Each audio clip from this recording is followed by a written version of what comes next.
Welcome, everybody. Hey. We are here again for our awesome Friday, jam packed with experts. And right now, we get the honor and pleasure of speaking with Dr. Carla Caturia. Am I saying your last name right? Yep, absolutely.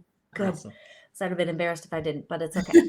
Um, It's and unique. and so Dr. Carla is a teen mindset expert, and she is here to talk with us about how families and partners in particular can create greater harmony in how they're co-parenting through the teen years. Hmm. Um, And maybe preteen. and Teen. Yeah. yes, we were just behind the scenes talking about our experience with our young kids already kind of going through puberty and feeling like we missed out on childhood and jumped right into teenage years. Mhm. Um, Fun, so I'm fun times. excited to hear what you have to say, Carla. But why don't you start by just introducing yourself? Tell everybody a little bit about you and what you do. Okay. So I just want to say thank you for having me. I'm very grateful for the opportunity to just talk and have a nice discussion about this, as well as share with our audiences. And I have a doctorate in educational leadership. So I'm a educator. I've been an educator for 20 years. I've worked with preteens, teens, college levels kids. As a teacher, an assistant principal, professor. So that's my background. And then I got a few coaches myself as an adult, and I realized like I had been coaching for 20 years, but I just didn't know it was called coaching. Yeah. So it was kind of like, wait a minute, I've been talking to parents, I've been talking to teenagers, I've been, helping them, motivate themselves and, help them to empower themselves. I'm like, wait a minute, what is this thing? So then I came up with the idea of starting a business, and I became a certified, life coach, working on mindset, working on confidence, what teens need, and then branching out with families. Since obviously it's, if I'm working with a teen, it's not just, they're not in a vacuum, so it's their brothers or sisters, aunts, uncles. I mean, it could be whomever they live with, but ultimately their parents or whomever it is that is their guardian. So it's kind of like a family thing when it comes down to it, whether I work with the whole family or I do just work with the teen, everyone's a part of it. So yeah, so my story is an educator, and then moving into the coaching space and just kind of using my experiences as well as my knowledge and research based information that I've gathered to help families, really. Yeah, That's yeah, awesome. Much needed. Yes. yeah, yeah. Because like the teen years, at least when I was a teen, which is like the main model that I go off of when I am terrified of my own four children being in their teen years at the same time. Yeah, I'm you look like, back at yourself. how am I gonna do this? Like, and I know that Cal and I have a pretty like solid relationship, and also we're a blended family, and we're dealing with other co-parents who sometimes have different ideas from us, and we're dealing with kids who recognize that like I'm not their mom, Cal's not their official dad in some Mhm. ways, and so um, there's different dynamics in every family that I'm sure show up and Yeah. add layers of challenge. Mhm. Um, To an already challenging situation or yeah, like to what I think phase of development. can be. Though I'm Yeah. trying to like Mhm. practice and rehearse the thoughts that it doesn't have to be challenging. Like it can be easy, it can Mhm. be harmonious. Like we can, because I don't want to go in with that expectation. But Yeah, I recognize like that there's going to be a learning curve for us. And sure. so I want to know Mm. like what have you learned are like the like key Important. Yeah. most important pieces to like pay attention to for co-parents or to have in mind or to learn about to create greater harmony Mhm. within families. I mean, I think the thing you said, there's two things you said. One, I would strongly suggest including the teen always. So it's kind of like Mm, one of those things when you're meeting with parents, or just, even if I'm just talking to a parent in the grocery line and they're mhm. talking about the kid right in front of them, like they're not there. Yeah. So that, I know we're talking about co-parenting, but that then just complicates things further if Mhm. mom is trying to say this, dad is trying to say this, they're on different ends of the spectrum, and then the kid is just sitting there like, what the heck, and it Mhm. already a challenging situation because yes, mindset, it doesn't have to be hard. I get all that, but you're a teen. Let's just be real. Teen years are hard. Mm-hmm. So it's like including them in the conversation, period. So it's not always like, what do you want, Johnny or Susan? And then they get whatever they want. It's no, but what do you want? And then what do you need? Like, what do you really need? Is it, do you need to join extracurriculars? Do you need some more support with your emotionality? Like, do you want to go get an animal? I don't know. It could be anything along the spectrum, and maybe they don't get that thing, but it's also like they have to be part of the conversation, giving them choices, making them feel like they are heard. Those are the things for the teen specifically, because if parents aren't doing that, they're just making these decisions. Kids are getting into things they don't even want to do. Like if you're forcing them to do theater when they're really good at music, I don't know. It just because you want them to. And I know we're a little bit off tangent, but it's totally about getting them up as part of the conversation and as part of the decision-making process. They don't have the final say. They're still a teenager. They're still a child, but they must have some sort of power in that conversation, or else it's just a constant conflict. It's just a fight, So that would be like my number one thing. For sure. Well, that makes a lot of sense, because teenagers are in this like emerging process from like being children to being adults. And like, if we're in a relationship with an adult, we include them in the conversation. We don't treat them like a child. Or make decisions on their behalf. Yes. Yeah. Yeah. And I know it's like, if they're not a full adult, and so they, as you're saying, they don't get the final say, letting them have a voice, having some power and influence over their own lives. That's part of the how we support them in learning how to be a grown-up, a full functioning adult. Yes, ideally. Yeah, and with parents, and on the same note, it's like, you want to give your teen some autonomy, or your preteen or your college age student, the different levels of autonomy. But then a lot of parents aren't also releasing that responsibility to them. You're still trying to control them while you're saying like, can't you be more responsible? Well, you're not allowing them to be. It's just like, saying, can't you and a lot of parents will come to me and be like, fix my teenager. Right. It's not about that. I mean, I hope I can help them, and I genuinely feel I can. But with that being said, it's the whole family. So yeah. But I think this brings to attention, just the importance of co-parents understanding and agreeing to these like commitments. The approach, yeah. Right? Like we spend there's people say, right, there's no handbook for parenting. There are books out there, but no real handbook for your kid. And there's, you're transitioning into this new chapter, which you may not have done before, and even if you have, each kid is different. So your point about including your child in the conversations and letting them have some choice and some autonomy makes a ton of sense, because they need to figure out who they are and like practice thinking.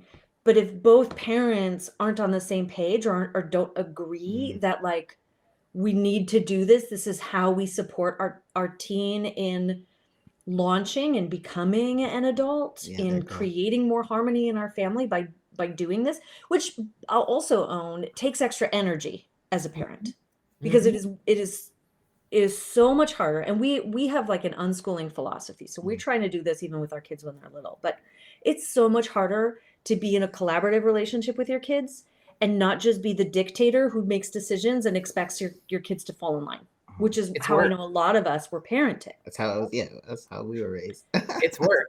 So this is like a paradigm shift, and it's going to take extra, you have to slow down, take extra time and energy. Well, it's funny you say that, because and you said the commitment piece as well. So it's very, coaching is a commitment. You think about it like it's therapy, and I go once a month or once a week or twice or whatever, and I just like say all my problems, but that's not coaching. No. And so it's a lot of work on the client, if it's say just the teen or the parents, because the parents have to kind of be a little bit more hands off and let the teen, lead the sessions with myself. And it's not like, because you told me you want them to do this, that's what I'm going to coach them on. I'm going to coach them on the same values that you have. Obviously, I'm not going to work with someone that's not aligned with me. But if he or she wants to work on X, Y, and Z, and that's not what you're asking, it doesn't mean that it's not valid.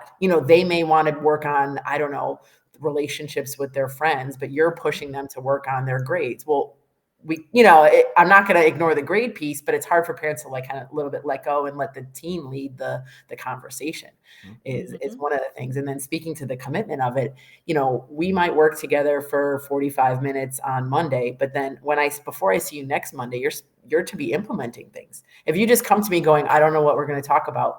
I mean, I get it. There's not always a problem, and that's fair. But also, like, did you implement the schedule we put together, or did you do your I am statements, or did you write in your journal, whatever works, those are the kind of things. And that's the commitment that comes in too, because if we're creating change, they're going to have to put some work in. And if you want to stay the same, then you probably won't be coming to me, so that's a kind of a shift, like you're saying too, the paradigm, like the work. It's easy to tell a kid, just do this. And there's times when there's like a safety concern, you got to yell and say something and it just is what it is. Just stop. But outside of that, when you're actually sitting down, having a conversation, making decisions on something as small as where we're going to go to dinner to something as large as like, what school do you want to go to? It's work for parents, but it's also healthy in the long run. So what you guys are doing, I strongly encourage. Because it might not be the easiest road, but it's the path that's going to take your whole family to the next level, truly. Yeah. So, yes. Thank you. I applaud you. Well, I'm thinking about just the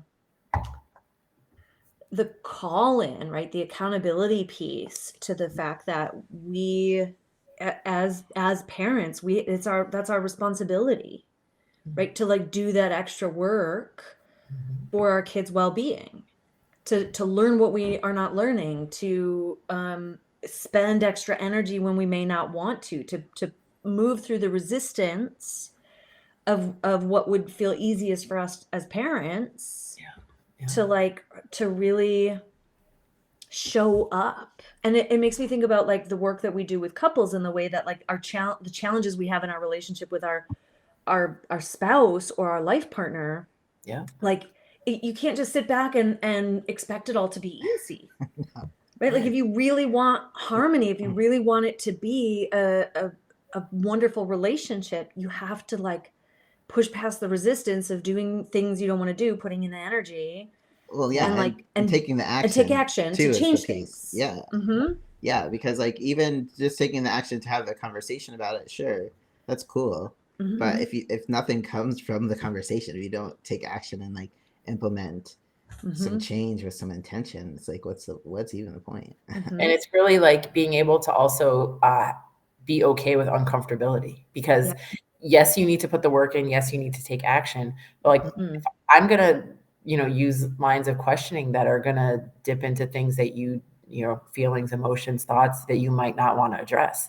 And that too is like, one, we have to create a safe space, because obviously like anybody opening up to another human, so I truly create a safe space. But then it's like, I'm not going to just let you off the hook either and just let you do what you've been doing, or let you continue to have the same thoughts you've been having. I mean, I can't change it for you, but I'm here to guide you towards like, it's okay, it's uncomfortable, it's new, you're going to fail at think you fail at times, because you're not truly failing, but you're going to maybe slip up on something that and think an old way you were thinking. But ultimately, it's like you said, like that commitment and sticking to it and pushing through the action as well as the uncomfortability, because change is not comfortable for anyone, but the more we do it, the easier it becomes. Like now I just want things to change all the time. It's like you get to this point where it's like, I don't know, like I want to just go and live outside of the box completely. So, but I can tell you, when I was 22, I met someone that told me like, live outside of your comfort zone. I don't know why, it just felt like a new concept to me for whatever reason, the way she had worded it to me. And like, ever since then, I'm like always trying to do that. Because, and it's such growth in the past 20 years, starting, that was like my college years, and kind of like when you first start stepping out.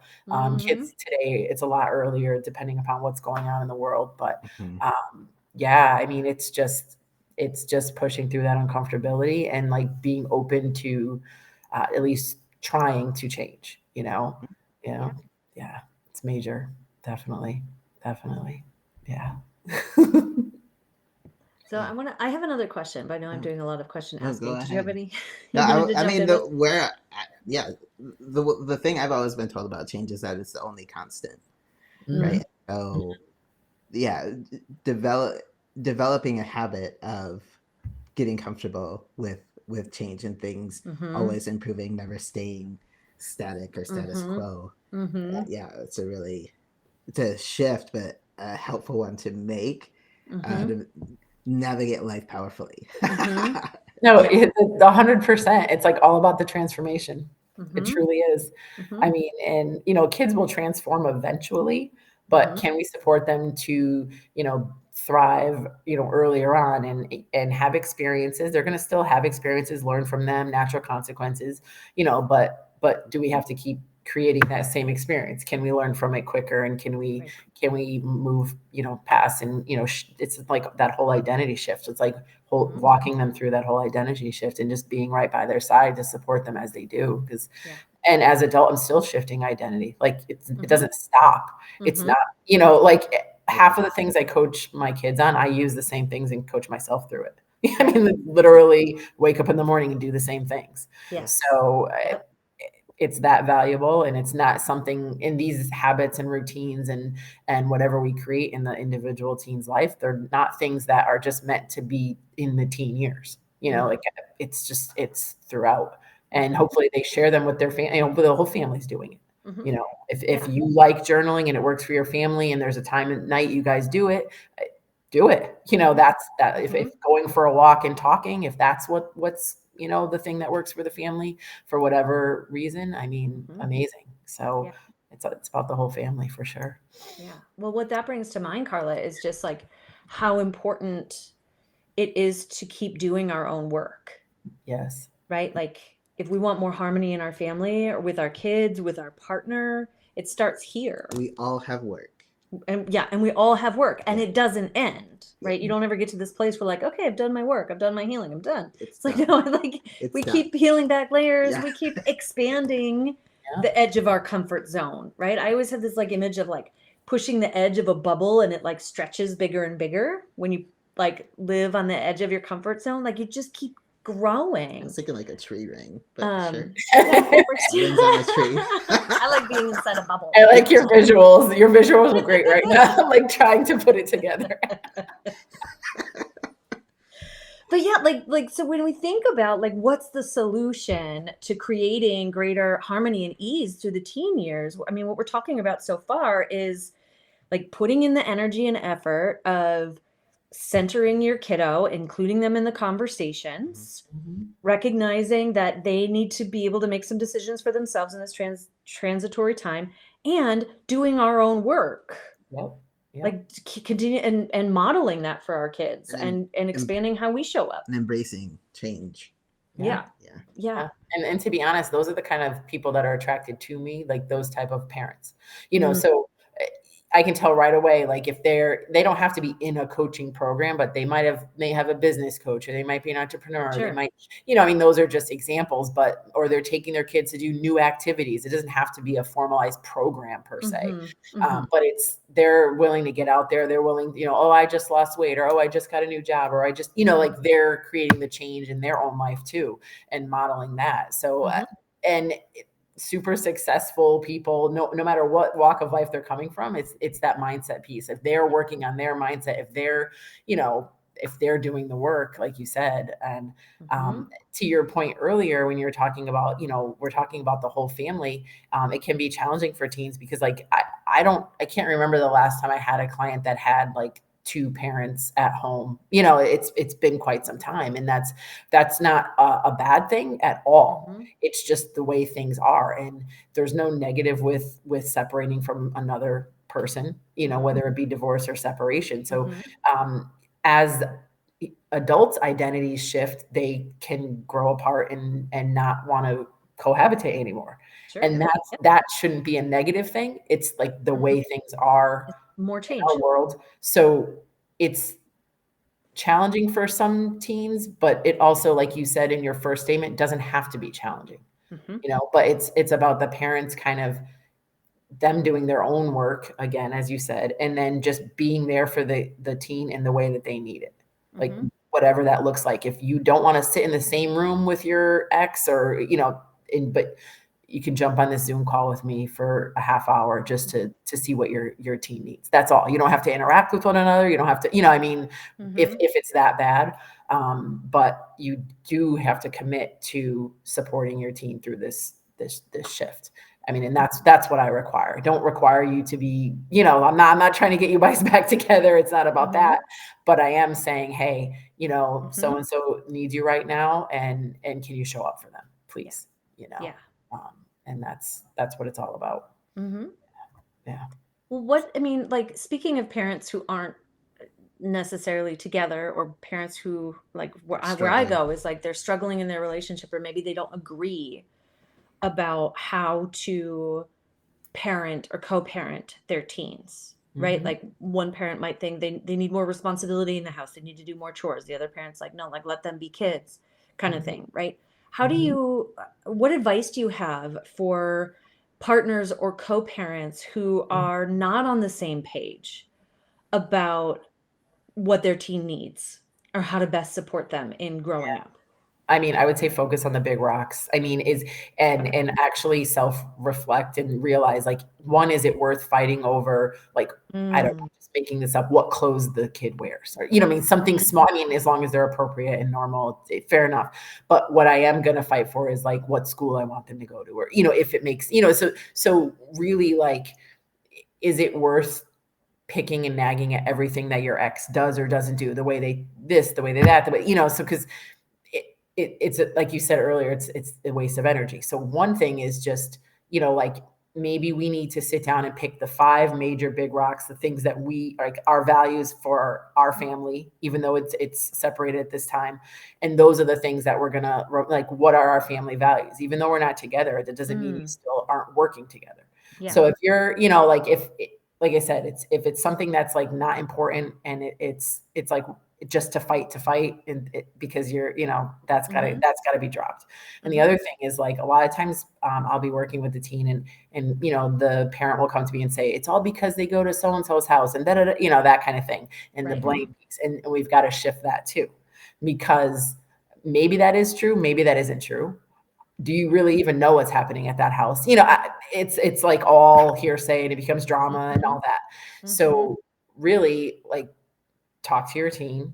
And that, like, I oftentimes have to coach parents, and that's why sometimes they then hire me for themselves, because I'm like, we've got to work on your stories, because it's now we're shifting back to where you were when you were getting divorced. That's not what we're here for. So it's on them too, back again, circles back to them, one, focusing on what is our family value, and then two, what are my stories, and am I putting that on my kid? And of course you are, to an extent. Everyone makes mistakes. Everyone messes their kid up to a certain extent. Like you said, there's no book, but do we need to continue with those stories? Yes. Is it really healthy for me to keep saying this about my ex every time such and such a thing comes up? It's not healthy for that parent, and it's not healthy for the kid. It just, so how do we let those stories go? Yeah. I love that. I love that. And, it reminds me of, the work that we do with couples who are often struggling in their relationship, how important it is to just, like, make space for differences. Because I think one of the stories that we have, especially when it comes to our kids, is around, like, this is the right way to do it. This is how we should do it. And there's also, like, this fear that happens that, like, if we don't, something bad is going to happen to our kids, right? They're going to grow up and not be productive members of society. They're going to grow up and not know how to wash their own clothes, or, like, we get into these fear places. And so I really appreciate that you're talking about those stories and our work as parents in our own mindset, in our own, like, belief system, to really, like, step back and examine that, like, what's coming up, where are we coming from, and how can we make space for shifting that within ourselves, and recognizing that, like, this may not actually be worth like fighting for. Yeah. Because that Or fighting fighting, about, yeah. right? Like, Yeah. and because that fighting also affects the teens, whether you're still in relationship or you're no longer in relationship, like Yeah. that's going to create disharmony in the family. 100%. Like if you have a daughter and she's 12 and it's no boyfriend until she's 16, then Mhm. that's on both sides. You know, Mhm. like, I mean, then that's clear. That's, you know, or if it's Mhm. my son is 16 and no one is allowed to drive with him yet. No, Mhm. no, you know, it's just our family or whatever those are like bigger rules, you Yeah. know, so that needs to be across the board. You know, if we all eat healthy, okay. You know, I mean, okay, some families that matters Mhm. more than others, but yeah, again, it's the big rocks. If it's like, you know, I'm just trying to think of something small, but like, you know, or even like, okay, everyone needs to get a half hour of activity, some sort in a day, you know, like trying to have the major like things covered, health, relationships, safety. Those are the big values versus like the small things, you know? So yeah, super important, super important. And I'm sure it's with you guys having 4. Wow. I feel like we haven't gotten to a lot of the hard ones yet, but That's okay. The But hard, being big rock, hard decisions. Yeah. But being consistent with the smaller decisions is just it's just the same as the larger decision. It just feels like more. But if you have that trust, that communication, you have all that, the like groundwork set, when the harder things come along, it's not going to be as hard. Right. You know? Right. So if you didn't have any boundaries to begin with and it was just a free for all, and then you try to like throw a big boundary out there and say no to something, forget about it. yeah, exactly. But with your kids, it's already happening. They're respecting you. You're having the dialogue. They might not always be happy with it, but it is what it is. Then when you get to the major decision, the boyfriends, the girlfriends, the cars, and all that, it's going to be a lot smoother. Maybe not perfect, but a lot smoother. Yes. Yeah, definitely. I mean, it's like there's going to be bumps in the road, and I want to come back to like, I think I wrote it down. Is it worth fighting about? Like that question, right? Because like we spend so much energy in conflict, and for me, there's been, as you know, as a co-parent, there's been things that I don't agree with, that I would prefer are not how our kids are parented, that like don't align with my personal values. But that was really the question that like anchored me. It's like, is this really worth fighting about? Do I want to create disharmony? And it's not like, you know, I'm afraid to rock the boat kind of thing. It's really just like a consciousness around, like a conscious, deliberate decision of what matters more here, pushing for what I would prefer and what I think is a better way of parenting, or honoring that this is really important to my co-parent, even though I disagree, and I would rather keep harmony for the sake of our relationship and our family and the kid than push what I would rather do. And like, and it's hard as a parent to give that up, because we want to make all the best decisions for our kids all the time. And when someone else wants to make a best decision that we know don't think is the not best. best. Yeah. we think we know, right? That's the story. Yeah. It's hard to let that go, but it's like, how big of a deal in the kid's life is this really going to be? Is it going to really, is it going to matter them more that it goes my way, or more that like I'm getting along with their other parent? Right. And, there's like and weighing it, and it's like on a case by case basis on every single decision, because it's never going to be just blanket about everything. Of course. But is this really just me trying to get my way, or is this truly not good for my kid? Yeah. If it's truly not good for your kid, and then you're fighting for it for like a genuine, you know, values, beliefs standpoint. But if it's just like, oh, I can't stand when he does this, and it's like just because he annoys you or she annoys you, or whatever history you all have, then it's really about you. So, you know, it's that reflecting on, you know, why am I saying that I don't like this? And you still might not like it, but like you said, if it's really important to them, and I know my kid is happy, safe, all the things, let's just go with it, kind of thing, you know? Because even if you were still with that person, the situation would still be there. That thing would still come up. Right. So Right. We can't protect or shield our kids from all the experiences. We can only do our best. Yeah. And sometimes you not you personally, but you think that the decision is poor, and then something really good comes out of Right. that you didn't think of too. Right. So it's, sometimes it's just also your limiting beliefs or your, like, oh, we do it this way. Mhm. So there's that too, because that other person might have some insights that you didn't have. So yeah, it's always, it's not, there's no formula, like you said, no formula. Yep. Yeah. Yeah. Yeah. So in the work that you do, with teens, and I guess really, especially with parents, right? When they get really good at the skills, like listening and adjusting to change, and And mindset, all the things, right? What happens? What gifts do they get from that? And if you have like any examples of like the transformation you witnessed in your own work, I'd love to hear it. Yeah, no, it's funny because I met with a teen this week. I think it was yesterday. And, for so long, he's been kind of complaining. I'm like, how am I going to get him out of this? I'm working this angle, I'm working that angle. And I'm like, he just keeps complaining. And he came to the session like completely different. I was like, who is this? And I've noted and I was like, what did you do? He's like, I just changed my personality. I said, I'm not going to let that bother me anymore. I said, oh my God, he's been listening to me. And, and he said, I'm, and I'm not going to get into the specifics of what it was, but it was like, whatever he had been complaining about, he's just like, it still bothers me to an extent, but I'm not going to let it kind of ruin my day, was the gist of the conversation of all these things that there had been a lot of resistance with. So I was like, do you realize like how much resistance you've let go of? I don't even think he realizes it. And so that's like the reward. It's the transformation. It's the identity shift. It's the like personality, whatever you want to label it as. It's taking from like complaining, negative, all the negative emotions, not that he's not going to have those anymore, but to actually shifting. And then like, you're kind of like on the flip side. Oh, now I'm starting my growth and I'm continuing my growth.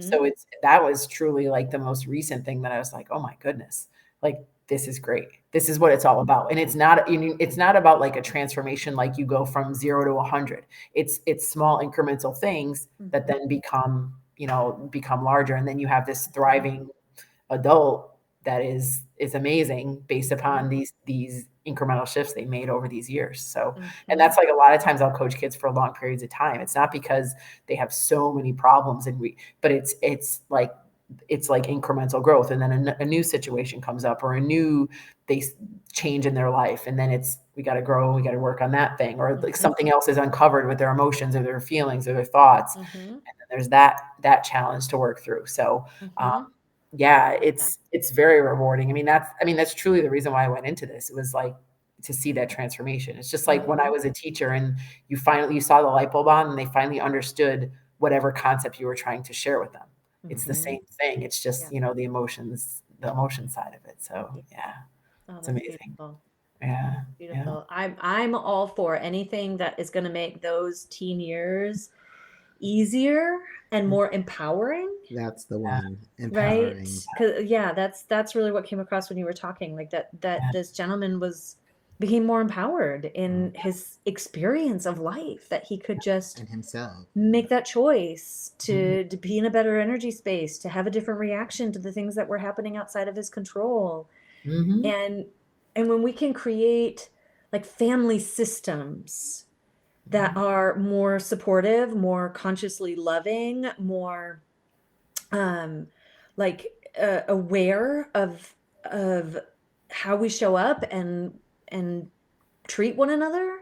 Like for us anyways, this is how we like change the world, right? Because it creates legacies. Now this kid, he's going to be able to teach this to his kids and them to their kids, right? Like the ripple effects are huge, and it gets me so excited because it's healing, and it heals like the world. To see people operating from an empowered place, just it has more than the butterfly effect in our society and our world. And if you think about, like you said, the ripple effect or the legend, passing it on to your kids. I mean, everyone parents like they were parented.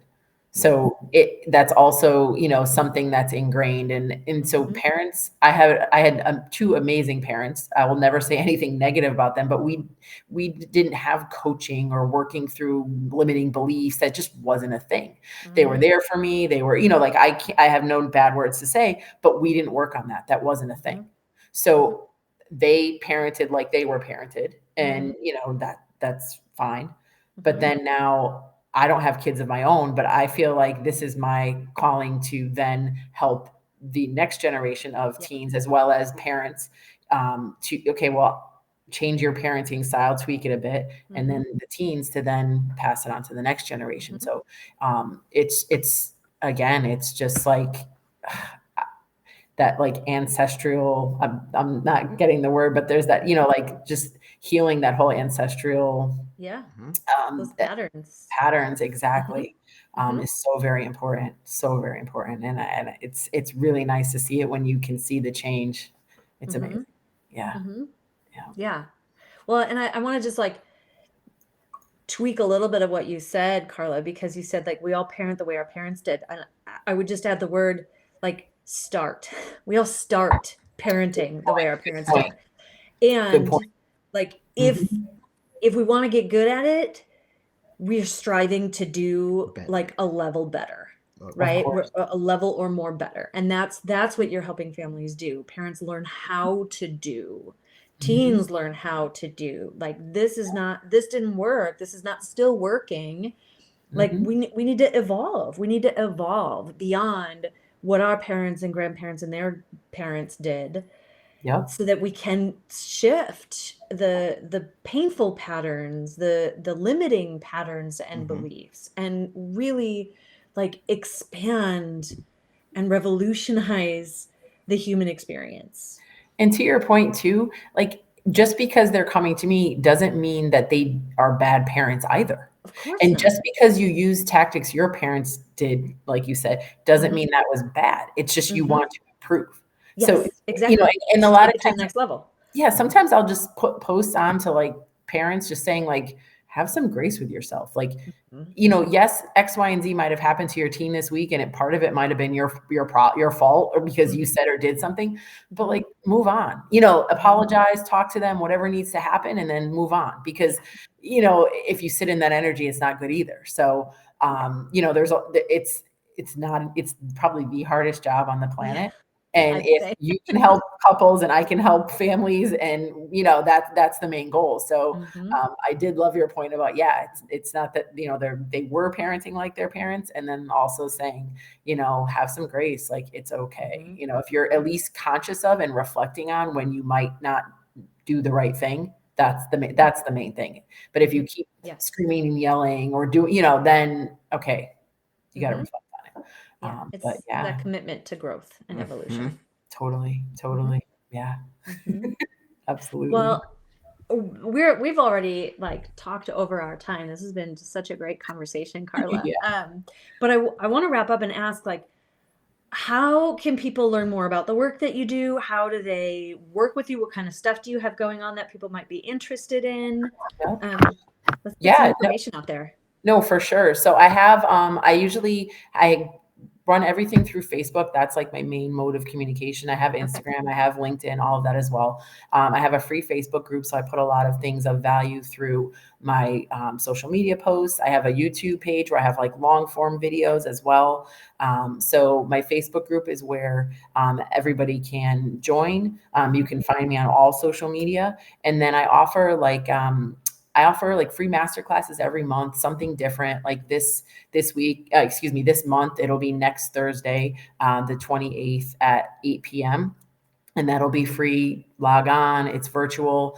This month we're talking about like breaking bad habits and then building positive routines. So, it's for parents, how they can support their teens, preteens, and those are the things that I have going on. Working with me, basically, if you're interested, you can join the group, follow me, kind of like see if you're interested, if I would be in alignment with you first, or just jump on the call right away. It's totally up to you. But what I do is I usually have like a 15-minute call with parents. We see if we're a good fit, because typically we're going to work together if we would like to hang out together. You know, it's kind of like along those lines. Yeah. But if we're not aligned at all, and then it's just, it is what it is. And hopefully they find someone else that works for them. But we usually have the 15-minute call, and then we can decide from there what would work for specifically for your teen, as far as, you know, I have all different kind of packages, but as far as like everything that I do is individualized. So yes, I'm doing confidence. Yes, I'm doing mindset. Yes, we're talking about communication, relationships, but I might need to focus on something more specific with certain teens, and other teens, I don't need to do that. So yeah, Facebook group, and then connect with me past that. Awesome. So yeah.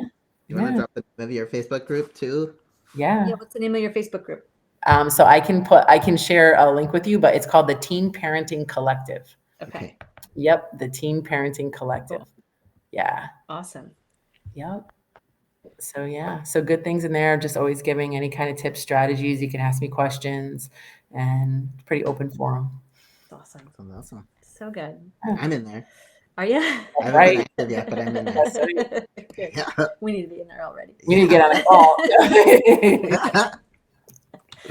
Well, thank you so much, Carla. This has been so like full of just invaluable information for parents and co-parents and teens. I'm sure we're like, please, can my parents fix my parents? Yes, that's going to be my new tagline. Fix my parents. I love it.